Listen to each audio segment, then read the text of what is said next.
Bienvenue à tous dans mon atelier, c'est un plaisir de vous revoir aujourd'hui. On me pose très souvent la question, quels sont les outils électroportatifs qu'il faut que j'achète en premier si je débute dans le travail du bois? C'est ce qu'on va voir aujourd'hui dans cette vidéo. Je vais vous montrer 5 outils électroportatifs que j'achèterai en premier si je devais me rééquiper en partant de zéro.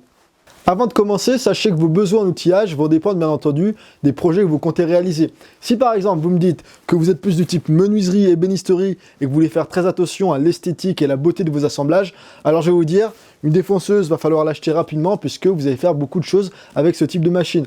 Par contre, de notre côté, si la beauté et l'esthétique des assemblages ne vous apportent pas énormément et que vous voulez surtout apprendre les bases du bricolage, alors la défonceuse, ça peut attendre. Et je vais plutôt vous conseiller d'acheter deux types d'outils avant la défonceuse. Allez, assez parlé, on rentre directement dans le vif du sujet. Le premier outil que je vous conseille d'acheter, ça va être une perceuse visseuse. Je vais vous montrer ça de plus près. Alors, vraiment une perceuse visseuse, c'est pour moi un indispensable parce que vous allez utiliser, j'ai envie de dire, pour 100% de vos projets en bois. Alors, on a un mandrin, hop, dans lequel on va pouvoir mettre tout type d'accessoires. Donc là, ça peut être typiquement un embout, un porte-embout pour mettre des embouts pour visser des vis. Ou alors, ça peut être des mèches à bois pour venir percer des trous. On peut mettre différents types de mèches en fonction du diamètre que l'on souhaite. Ou un autre accessoire que j'aime beaucoup et que j'utilise assez souvent, c'est ce genre d'accessoire. On a un forêt en bois et à l'extrémité, on a une fraise qu'on peut régler en profondeur. Et ça va nous permettre d'aller beaucoup plus vite lorsqu'on veut percer et visser des vis en série. Une perceuse visseuse, ça vous permettra bien entendu de percer des trous, donc avec des mèches de diamètre différents. Ça vous permettra de visser des vis avec toutes sortes d'accessoires, mais ça vous permettra également de faire d'autres types d'assemblages qui sont parfois un petit peu plus complexes, ou du moins on n'est pas l'habitude d'en faire lorsqu'on débute, comme par exemple l'assemblage type Craig, qui est hyper intéressant, il faudrait que je vous en parle si vous ne connaissez pas ce type d'assemblage, ou encore, j'y pense, des assemblages avec des tourillons. Bref, une perceuse visseuse, c'est franchement un indispensable, et c'est le premier outil que j'ai envie de vous conseiller d'acheter si vous n'en avez pas dans votre atelier. En termes de caractéristiques qui sont importantes à prendre en compte lorsque vous allez acheter une perceuse visseuse, alors déjà en termes de budget, il y en a pour tous les budgets, il y aura des modèles qui seront bien sûr plus abordables que d'autres, il y a certaines caractéristiques quand même, à mon avis, qui sont importantes à prendre en compte. Par exemple, l'ampérage et le voltage de la batterie, puisque là, si on est sur de l'électroportatif, il faut que les batteries tiennent dans la durée. Donc là, je suis sur du 5 ampères et du 18 volts, ça fait très bien l'affaire. Également, le variateur de vitesse, c'est intéressant de pouvoir réguler la vitesse en fonction du matériau sur lequel on est en train de visser ou de percer. Pareil, on a un couple. De pouvoir différer et changer de couple, c'est également intéressant en fonction du matériau sur lequel on est en train de travailler. Et puis idem, ici on a un mode, c'est perceuse à percussion. Si par exemple vous voulez percer dans un mur en béton, ça va être intéressant d'avoir ce mode percussion. Encore une fois, il y a plein d'autres caractéristiques à prendre en compte. Par exemple, ici on a une lumière ou alors l'autonomie de la batterie, c'est toujours des bonus. Après, c'est pas forcément indispensable en fonction du budget que vous avez pour acheter cet outil. Voilà pour la perceuse visseuse, si vous n'en avez pas, il faut en avoir une. Ça vous facilitera la vie pour beaucoup de projets. Deuxième type d'outil, une scie circulaire électroportative. Je suis un vrai fan de ce type de machine. Alors avant de continuer, parce que vous êtes peut-être en train de vous dire, il y a du DeWalt partout. Effectivement, DeWalt c'est une marque que j'utilise depuis quelques années. Mais le but de cette vidéo, c'est vraiment pas de se concentrer sur une marque en particulier. Là par exemple, vous voyez, j'ai du Ryobi, j'ai du Black & Decker, j'ai du Milwaukee dans l'atelier. Vraiment, mon objectif ici, c'est de vous montrer les outils que je vous conseille d'acheter si vous débutez. Mais que vous choisissez une marque ou une autre, ça m'est complètement égal. Cela étant dit, on va revenir sur la scie circulaire électroportative. C'est un outil que j'utilise très souvent et je vais vous expliquer pourquoi c'est hyper intéressant d'avoir ce type d'outil au début lorsque vous commencez à travailler le bois.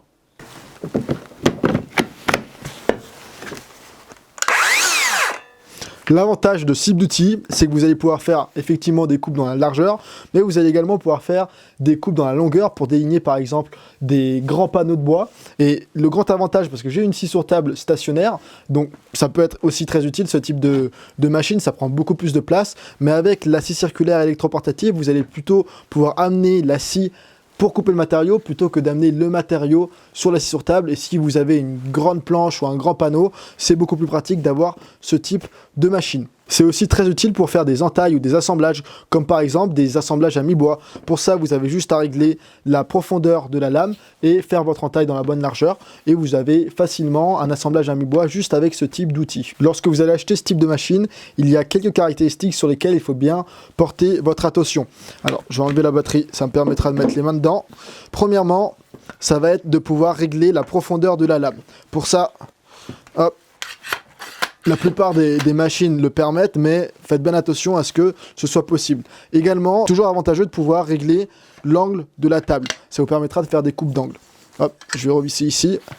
Autre chose, c'est bien si vous pouvez insérer un guide latéral. Ça vous permettra d'aligner des panneaux de bois en vous mettant parallèle au bord du panneau ou de la planche, et ça vous fera une coupe beaucoup plus précise. Autre point, ça va être au niveau de la lame. Alors là, vous voyez que ma lame, elle est quasiment morte, hein. Si je regarde au niveau des dents, il faut que je la change. Je l'ai utilisée pendant assez longtemps et sur un gros chantier. Mais l'idéal, c'est de prendre une lame qui va correspondre aux besoins du projet en bois que vous avez en question, et fonction également du matériau que vous allez usiner. Si vous usinez du bois et vous faites des coupes de débit, alors prenez une lame entre guillemets basique, ça fera bien l'affaire. Maintenant, si vous devez usiner des matériaux un petit peu plus particuliers comme, j'en sais rien, du stratifié, alors ça va être important de prendre une lame qui corresponde au matériau en question avec une denture adaptée.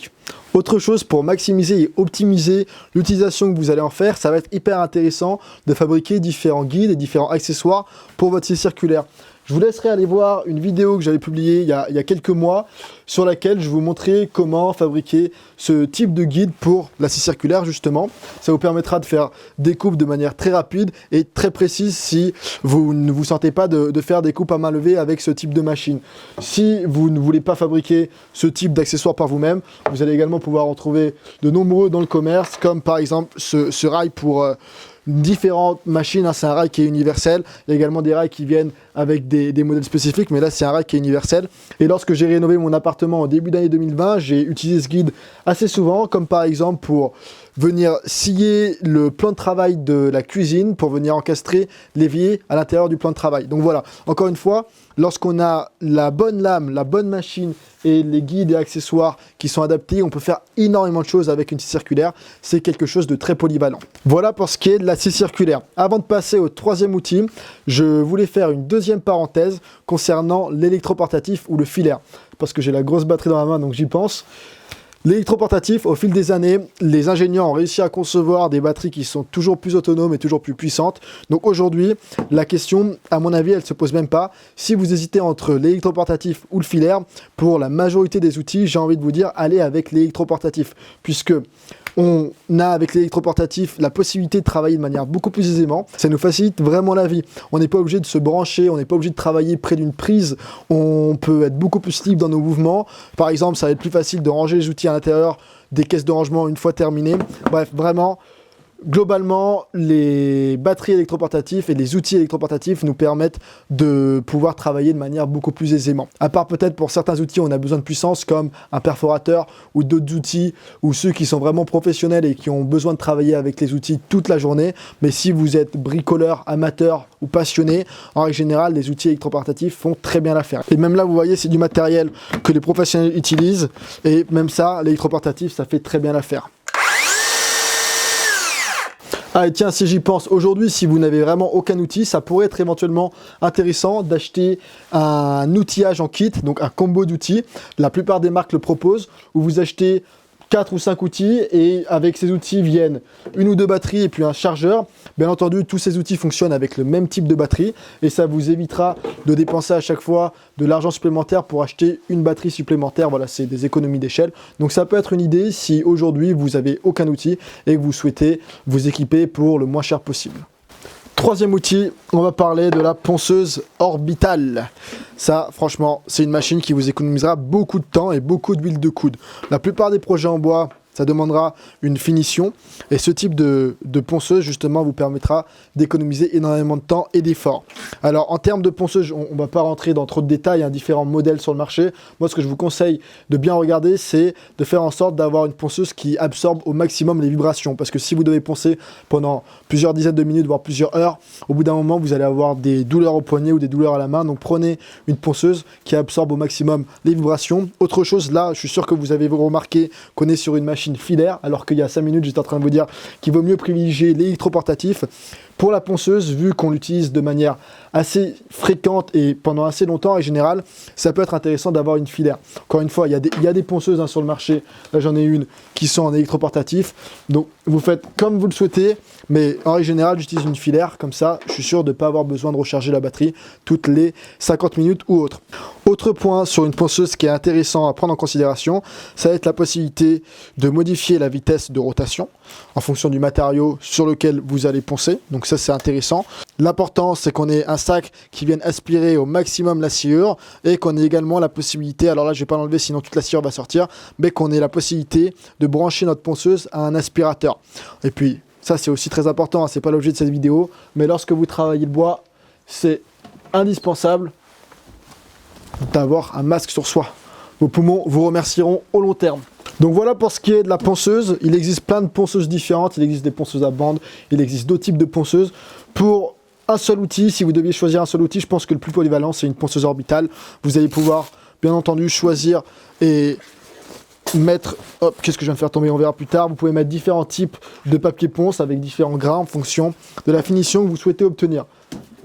Ponceuse orbitale, très utile. Allez, on passe au quatrième outil que je vous conseille, la scie sauteuse. Alors là, j'ai pas mis de lame. Je dois en avoir ici. Voilà, hop.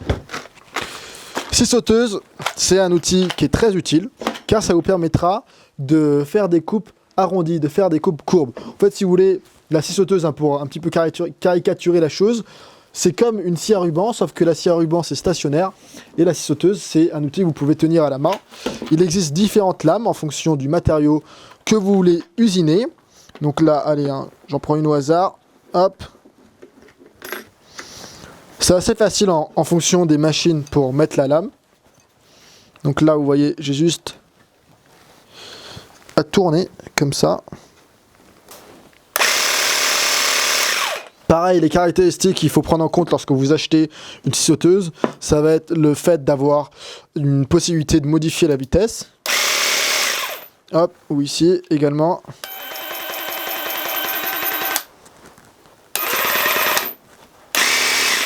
Voilà, c'est toujours intéressant en fonction du matériau sur lequel vous êtes en train d'utiliser la scie sauteuse. L'autre grand avantage de la scie sauteuse, je vous l'ai dit, 1, ça permet de faire des coupes arrondies. 2, ça permet de venir s'incruster dans des petits espaces. Si par exemple vous voulez découper un cercle à l'intérieur d'une planche en bois, vous pouvez faire un pré-trou avec une mèche en bois et ensuite vous pouvez mettre cette lame à l'intérieur du petit trou que vous avez percé et vous pouvez découper la forme que vous souhaitez à l'intérieur du bois.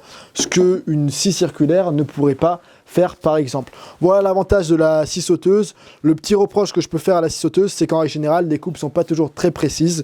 Donc, première chose, faites très attention lorsque vous achetez une scie sauteuse à ce que la table soit d'équerre avec la lame. Donc même ce que je vous invite à faire, c'est de toujours vérifier avant que vous utilisez la scie sauteuse si on est bien d'équerre. Et puis en termes d'autres caractéristiques, je ne rentre pas dans le détail, mais on a également sur certains modèles la possibilité de dévisser ici et de modifier l'angle de la table pour faire des coupes d'angle. On a également la possibilité, comme sur la ponceuse orbitale, si on n'a pas envie de toujours rester appuyé sur la gâchette, on peut appuyer la gâchette une première fois et après appuyer sur ce petit loquet et ça viendra justement, alors je vais vous montrer un... Ça viendra nous permettre d'enlever la main et la machine fonctionne toujours. Dès que je veux arrêter, j'ai juste appuyé une fois sur la gâchette et puis ça s'arrête automatiquement. Ça vous évite d'avoir des crampes au niveau des doigts si vous devez débiter sur une grande longueur. Et puis finalement, comme pour la scie circulaire qu'on a vu au tout début de la vidéo, il va y avoir des accessoires qui vont nous permettre d'optimiser l'utilisation de ce type de machine. Vous pouvez mettre des guides parallèles, vous pouvez également vous fabriquer d'autres types d'accessoires avec la scie sauteuse. Pour ça, je vous laisserai aller voir d'autres vidéos. Et enfin, cinquième outil sur la liste, ça va être la défonceuse. Hop, alors la défonceuse. Je vais essayer de ne pas tout renverser au passage. La défonceuse, c'est un outil qui peut faire peur au premier abord, mais c'est un outil qui est vraiment très très polyvalent et ça vous permettra de passer à la deuxième vitesse si vous voulez progresser dans le travail du bois. Avec un outil de ce genre, vous allez pouvoir faire des belles moulures, vous allez pouvoir faire des rainures, vous allez pouvoir faire des feuillures, vous allez pouvoir arrondir les angles en fonction de la fraise que vous avez mis à l'intérieur de la défonceuse. C'est un outil qui est très très polyvalent et vous allez en plus pouvoir optimiser au maximum l'utilité de ce type de machine en utilisant différents guides, différents accessoires. Donc là, on a des guides qui viennent directement avec la défonceuse. C'est un guide parallèle. Si par exemple, vous voulez faire une rainure parallèle au bord d'une planche, mais vous allez également pouvoir fabriquer vous-même différents types de guides qui vous permettront de faire plein d'assemblages différents, des assemblages qui sont esthétiques, des assemblages qui sont également utiles.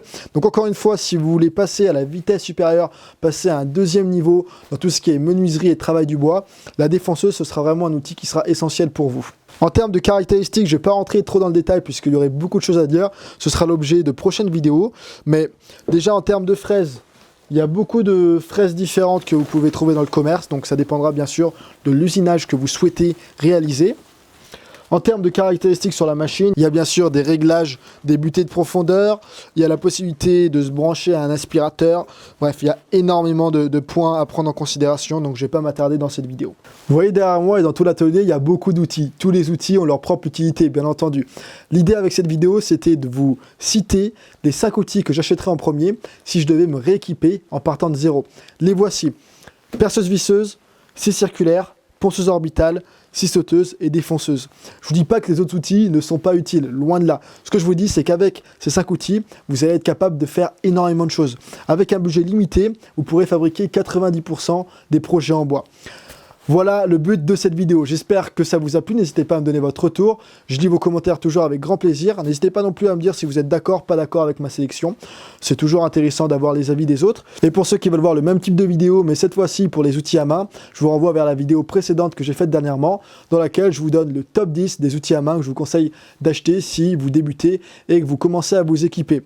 Avant de terminer, pour ceux qui ne sont pas abonnés, je vous en prie, abonnez-vous et puis cliquez sur la petite cloche pour ne pas rater les prochaines vidéos. Et puis pour ceux qui veulent visionner une vidéo dans laquelle je vous donne 50 astuces de bricolage et d'atelier, pareil, je vous mettrai le lien juste en dessous dans la description. Dans cette vidéo, vous allez voir comment économiser de l'argent sur différents outils, vous allez apprendre des nouvelles techniques de bricolage et vous allez également apprendre à mieux vous organiser. Voilà, encore une fois, tous les liens sont dans la description. Sur ce, je vous dis comme d'habitude, merci à tous, prenez soin de vous, c'est important et je vous dis à très bientôt.